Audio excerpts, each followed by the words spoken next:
Hello students, आज हम बात करेंगे क्लास 8th हिंदी व्याकरण में हम पढ़ रहे थे संधि, और संधि के आगे हम बढ़ चुके थे व्यंजन संधि में। तो हमने पहले जो पिछले वीडियोस में हमने देखा था संधि हमने प्रारंभ की थी, इसके भेद के बारे में जाना था, और उसके बाद हमने स्वर संधि उसके पांचों भेद समझे थे और व्यंजन संधि को हमने शुरू कर लिया था। तो देखिए इसमें हम ये देख रहे हैं कि बिल्कुल जो संधि है वह नियमों पर चल रही है।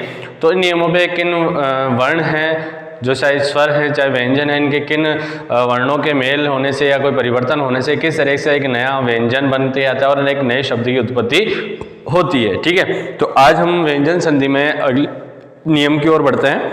अगला नियम कहता है यदि प्रत्येक वर्ग के पहले वर्ण, ठीक है, नियम क्या कहता है कि यदि प्रत्येक वर्ग के प्रथम वर्ण कौन कौन से होते हैं, वो क, च, ट, त, प। ठीक है, ये सारे वर्ग के पंचम प्रथम वर्ण हैं। के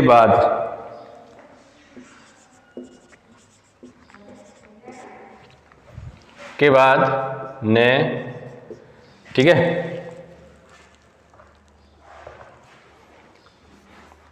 न या में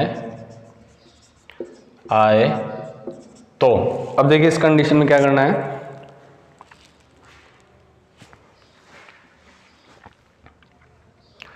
तो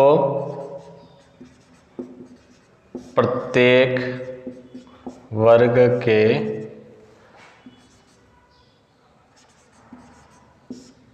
पंचम वर्ण में बदल जाता है। ठीक है, ध्यान से देखिए क्या बात चल रही है। यहाँ पे हम बात कर रहे थे यहाँ पे कि देखिए यदि प्रत्येक वर्ग के, ठीक है ना, बात यहाँ पे साफ चल रही है कि प्रत्येक वर्ग जो हमने माने थे कि व्यंजन जो शुरू आता है कि कबूतर से लिए स्टार्ट होते हैं, उसमें वर्ग बनते हैं 5-5 के जोड़े, तो 5 25। ठीक है, 5 यूं ले लो 5 यूं ले लो, तो वो वर्ग हो गए। उन वर्गों के प्रथम वर्ण होते हैं जो के वर्ण है, वर्ग है, चे का वर्ग है, टे का वर्ग है, ते का वर्ग और पे का वर्ग है। इनके बाद की क्या कहानी है, उसके बाद न या मैं आता है। तो कंडीशन सुन लीजिए, प्रथम वर्ण के बाद न या मैं आता है तो प्रत्येक वर्ग के, ठीक है, प्रत्येक वर्ग के जो वर्ग है इनका क्या हो जाता है, पंचम वर्ण में बदल जाता है। ठीक है, अब जैसे के का क्या होता है, न, ठीक है, ये सारे इनके पंचम वर्ण में इस तरह से देखिए क्या हो जाता है, परिवर्तित हो जाता है। ठीक है, तो ये हमारा इस नियम है। तो नियम में देखिए आगे क्या बात करते हैं, तो देखिए इसमें उदाहरण है जैसे वाक प्लस में। ठीक है,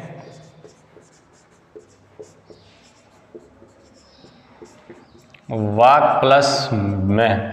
अब देखिए इसमें हम यह देख रहे हैं कि के आया, के बाद क्या आ रहा है, मैं का वर्ण आ रहा है, यानी के वर्ग का प्रथम वर्ण आया और उसके बाद कौन सा शब्द आया, वो मैं आया है। तो इन दोनों के आपस में परिवर्तन होने से क्या बनेगा, वाम में। ठीक है, क्या बनेगा, इससे वाम में बनेगा। ठीक है, इसी तरह दूसरा देखिए, अगर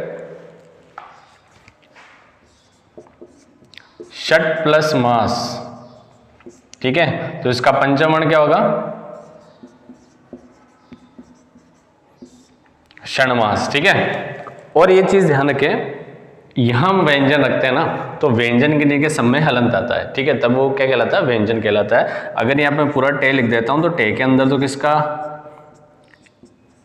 ये देखिए स्वर छिपा होता है, तो अपने को स्वर लेना नहीं है। तो ये चीज भी आप ध्यान रखिएगा। ठीक है, तो यहां से आपको ध्यान पड़ जाएगा तो आप आसानी से कर पाते हो। ठीक है, इसी तरीके जगतनाथ कई बार पूछा जाता है। ठीक है, अब देखिए इसमें क्या हो जाएगा, ते का देखिए जगन्नाथ, सही नाम क्या लेते हैं हम, जगन्नाथ। तो जगन्नाथ में क्या चीज अलग अलग होती है, जगत अलग होता है और नाथ अलग होते हैं। तो जगत में ते जो होता है वो आधा होता है। ठीक है, इसके नीचे हलंत लगा होता है। इसके आगे देखें अप प्लस में, तो क्या हो जाएगा, ये अम्य हो जाएगा। ठीक है, तो ये इस नियम का और ये इस नियम के क्या है, उदाहरण। एक बार ध्यान से देख ले बोर्ड पे,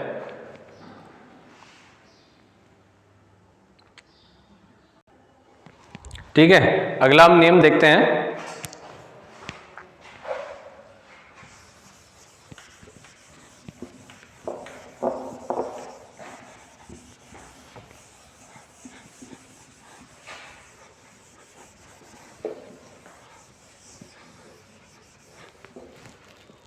अगला नियम हमारा कहता है यदि, ठीक है, यदि में के बाद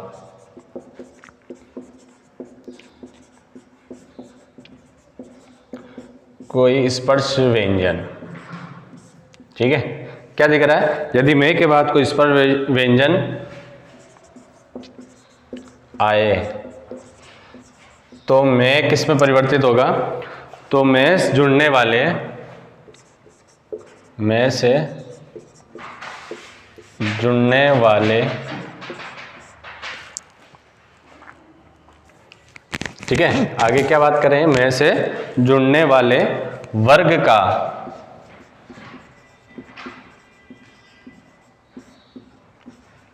पंचम वर्ण हो जाता है। ठीक है, क्या हमारे नियम, यदि यदि में के बाद कोई स्पर्श व्यंजन आता है, देखिए कौन से स्पर्श व्यंजन है, जो हमने 5-5 के जोड़े जो व्यंजन हम देखते हैं, जो 25 वर्ण जो आपस में जुड़ते हैं क से लेकर में तक के, ठीक है, क च ट त प, ये 5 वर्ग हैं और इनके 5, ठीक है, तो ये 25 क्या कहलाते हैं, स्पर्श व्यंजन कहलाता है। अगर ये आते हैं में के बाद तो में से जुड़ने वाले वर्ग का वह पंचम वर्ण हो जाता है। ठीक है, जैसे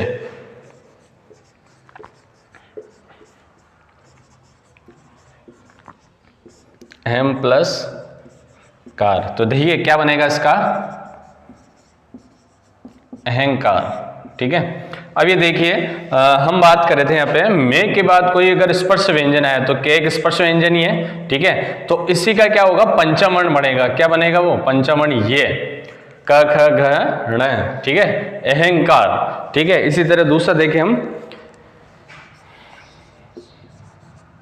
किम प्लस चित्त, चे आया है तो चे के साथ हो जाएगा किंचित।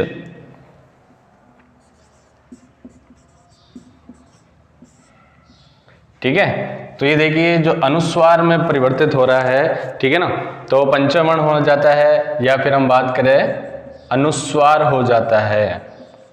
अनुस्वार का मतलब ही होता है बिंदी लगना, तो अपन बिंदी लगा के बात करते हैं, अपने ये शब्द हम अधिकतर पढ़ते हैं। ठीक है, इसके लेकिन इसके अंदर ये देखिए जो ने की बिंदी आती है उसमें कौन सा ने होता है, अधिकतर हम यही मानते हैं कि उसके अंदर ने होता है, लेकिन ने नहीं होता है। जितने भी पंचम वर्ण होते हैं हमारे, ठीक है,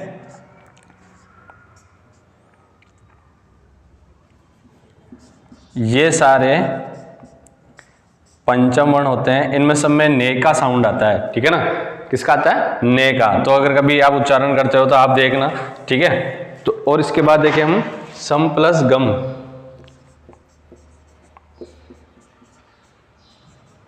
क्या आया था, गे वाली लाइन आई है। कोई सा भी हम बात करें कि कोई सा भी स्पर्श व्यंजन आए तो इस वर्ग का पंचम वर्ण हो जाएगा संगम। ठीक है, लास्ट हम देखें इसका सम प्लस तोष, क्या बन जाएगा इसका, संतोष।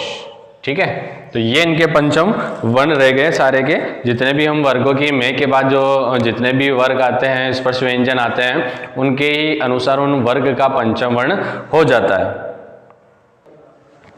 तो देखिए हमारे ये तीसरा नियम भी बताता है में के बाद। ठीक है, अगले नियम की ओर बढ़ते हैं हम आगे।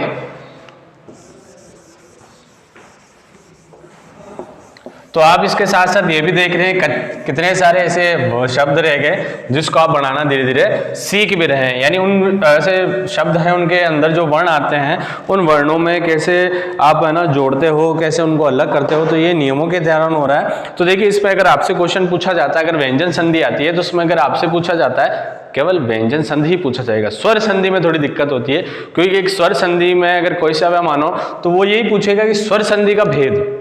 ठीक है ना, कोई सा भी नियम। अब स्वर जो व्यंजन हम बात करें इसमें नियम चल रहे हैं, लेकिन इसमें ये नहीं बताने कि नियम नंबर 1 2 3 4 ऐसा कुछ भी नहीं है। उसमें अगर आपसे क्वेश्चन पूछा जाता है तो आप क्या जवाब दोगे, केवल कि वो कौन सी संधि है, वो व्यंजन संधि है। आगे देखें, यदि नियम आता है हमारा यदि में के बाद, ठीक है,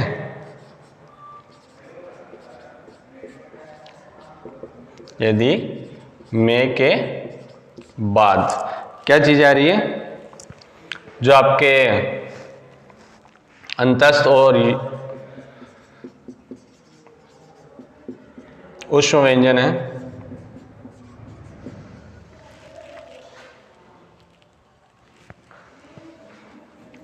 वो सारे, ठीक है, स्पर्श व्यंजन के बाद आते हैं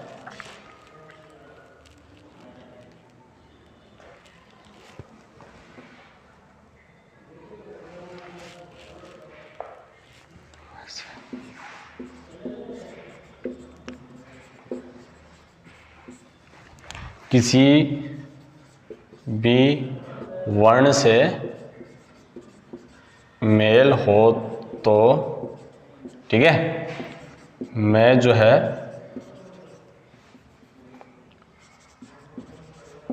अनुस्वार में बदल। अब ऐसे कुछ चीज देखिए हम, ठीक है, नियम को ध्यान से देखिए क्या कह रहा है। यदि में के बाद, ठीक है, वही कंडीशन रख रहे हैं, में के बाद अंतस्थ या ऊष्म व्यंजन य र ल व श स है, 8 वर्ण हैं, 8 वर्ण में से कोई सा भी वर्ण आ जाए, ठीक है, इन 8 में से कोई सा भी वर्ण आ जाता है तो इनके होने वाले मेल से जो मैं अपना जो हम वर्ण की बात करेंगे, ठीक है, वह अनुस्वार में बदल जाता है। अनुस्वार यानी जो आप किसी भी शब्द पे देखते हो ऊपर बिंदु जो लगती है वो अनुस्वार में बदल जाती है, ठीक है। तब वहां पे हम या तो न बोले या अनुस्वार कुछ भी हो सकता है। यहाँ पे स्पर्श व्यंजन वाले किसी वर्ग का पंचम वर्ण बनना नहीं होता है, ठीक है। तो जैसे देखिए